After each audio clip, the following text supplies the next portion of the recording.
Have you ever felt like you were meant to bring more light into the world, but you weren't really sure how?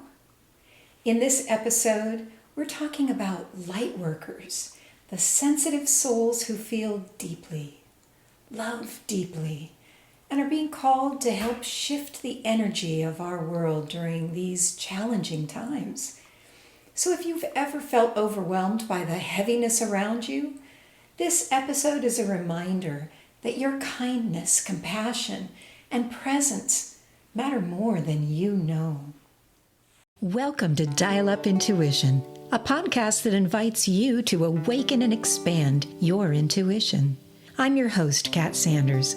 I was a radio and television broadcaster before a massive brain hemorrhage caused me to flatline.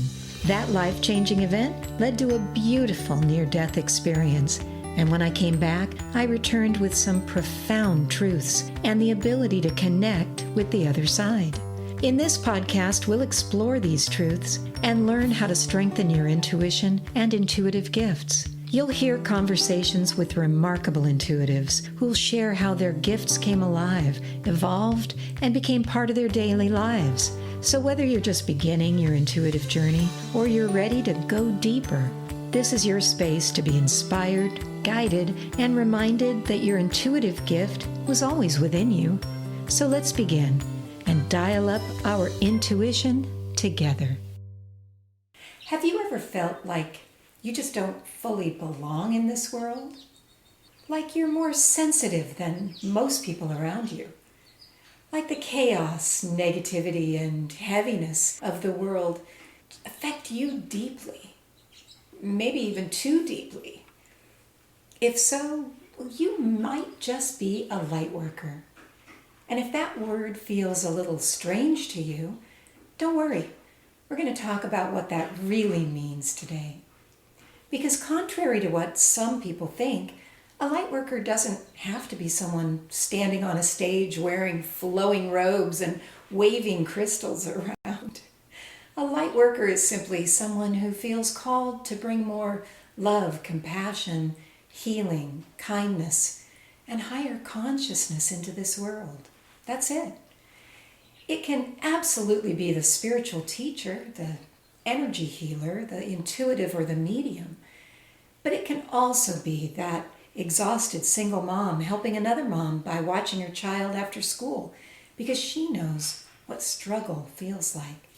It can be that nurse holding someone's hand during their hardest moment, or the therapist helping people heal trauma. Maybe the veterinarian comforting a grieving pet owner, or the grocery clerk who smiles at everyone who walks through the line. Light workers, they're everywhere. And honestly, I think many of them don't even realize that they are one. One thing I've noticed about light workers is that many of us have walked through difficult things ourselves. Trauma, loss, loneliness, illness, fear. Sometimes we've experienced deep heartbreak very early in life. And while those experiences can absolutely wound us, they also kind of crack us open. They deepen our compassion. They help us recognize suffering in others. They prepare us to help carry light into dark places. Well, now that doesn't mean we're perfect, because we're far from it.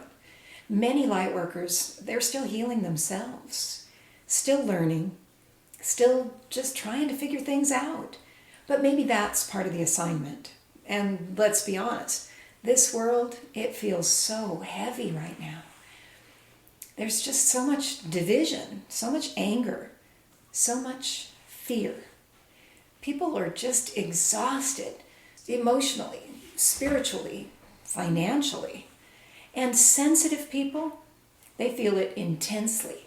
Sometimes it's just overwhelming. Sometimes you just want to hide from it completely. Trust me, I understand that feeling. There are days when I just want to stay home. Just avoid the news, avoid social media, avoid the tension, and just retreat to my own little peaceful little bubble. But we don't come here to hide. We came here on this earth plane to help shift that energy.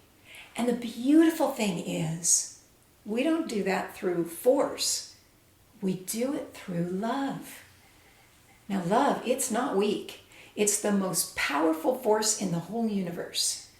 I know this deeply, not just intellectually, because I've seen it and I've felt it.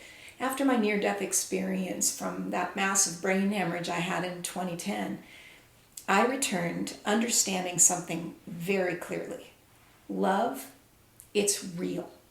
It's alive. It's intelligent, and it connects absolutely everything. And it's more powerful, far more powerful than fear. Far more powerful than darkness. Now, one of my spiritual gifts is that I can sometimes see negative energies or entities that are attached to people, like around their aura or even inside of them. It's ugly, but it's there. And honestly, sometimes it's just heartbreaking because wounded people, they already carry so much pain. And this negativity and wounds, it clings to them. And pain spreads pain. Negativity spreads negativity. But I've also learned something absolutely incredible.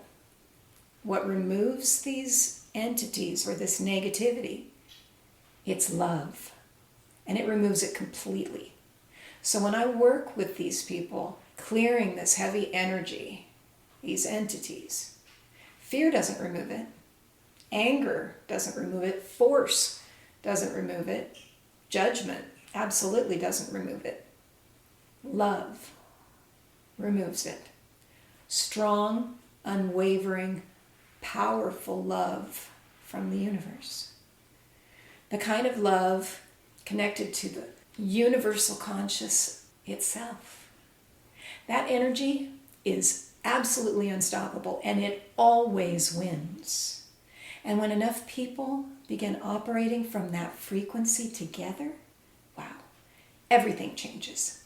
Consciousness changes. People change. The world changes. And that's why I believe lightworkers are being called forward right now. Not to preach, not to act superior, not to save people, but to be beacons, steady lights in a chaotic world. Now, people who choose compassion when anger would be easier, those are my people. People who stay open-hearted. People who remind others through their actions that kindness still exists. And listen, you don't have to do this perfectly. You're human. I'm human. You'll have bad days. Man, I have bad days.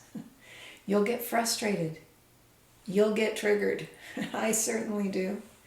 But when you fall into fear or anger, just don't stay there.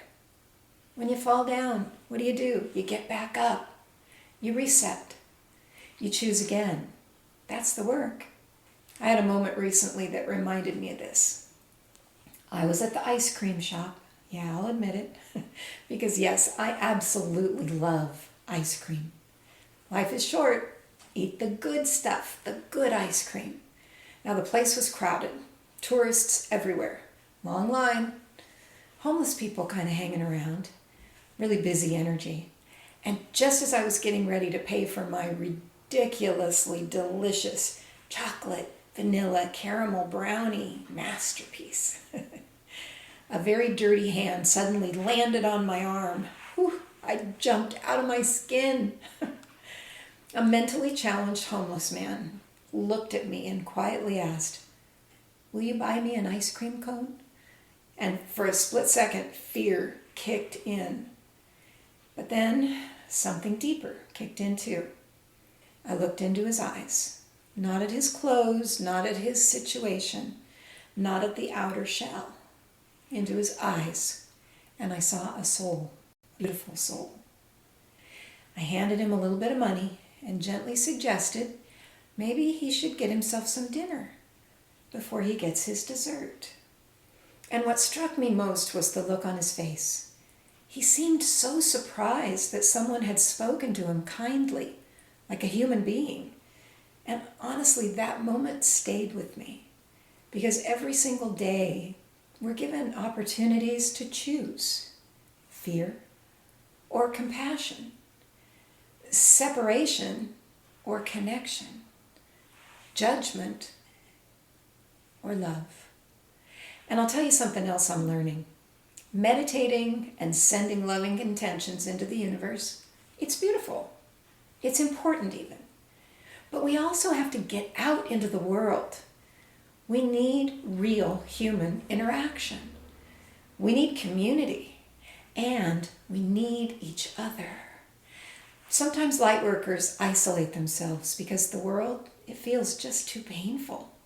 I know I do this.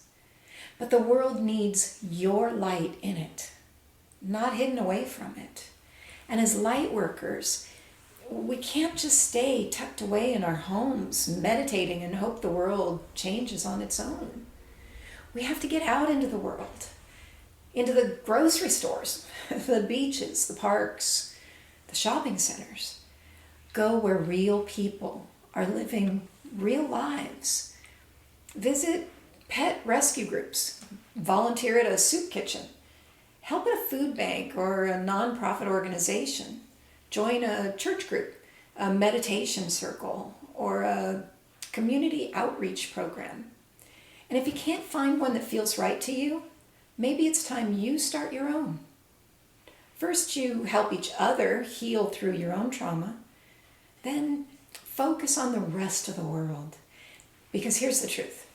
None of us individually is as smart, powerful, or influential as all of us together. I think that's something Spock said. But really, until we unify, we lack the strength and the power to accomplish greatness. One candle is beautiful, but thousands of candles together can light up an entire city. We may each have wonderful ideas, loving intentions, and beautiful plans, but until we begin unifying and supporting one another, we limit how much light we can truly bring into the world. That's why community matters. Light workers, we need other light workers. Not to sit around talking about spirituality all day, but to encourage each other, ground each other, inspire action, and help keep one another centered during difficult times. Metaphysical centers, they can be wonderful. They're places to meet like-minded people. Meetup groups, that's another great option. Nature groups, meditation groups, healing circles, volunteer organizations. Follow what calls to your heart, because when compassionate people come together with shared intention, wow, something powerful happens. Energy shifts, hope spreads, healing multiplies, and together we help move this world closer to the awakening so that many souls can already feel this beginning. So this is my challenge to you, and to me, quite frankly. Find your people, join a group, or start a group. Take a class, meditate together, volunteer. Smile at strangers, look into their eyes, and see their beautiful soul. Talk to people, spread encouragement. Become intentional about bringing a warmth into the spaces that you enter, wherever it is that you go. At work, where you shop, walking down the street. Just spread that energy and that light, because your words matter. Your presence matters. And remember, you're not here accidentally. You came into this life at this exact moment in history for a reason. You were built for these times. You lived through a pandemic. You most likely lived through the terrorist attack on 9/11. Your soul knew this world would need more compassion, more healing, and more conscious people. And that's why you're here now. Your soul was put here on earth during this specific time for a reason. not to lose hope, but to become a light in the middle of this darkness. So to all you light workers listening, this is your reminder. Don't dim yourself. Don't hide your heart. The world so desperately needs people willing to love anyway, even now, especially now. So thanks for being with me here today. And until next time, keep dialing up your intuition and keep shining your beautiful, beautiful light.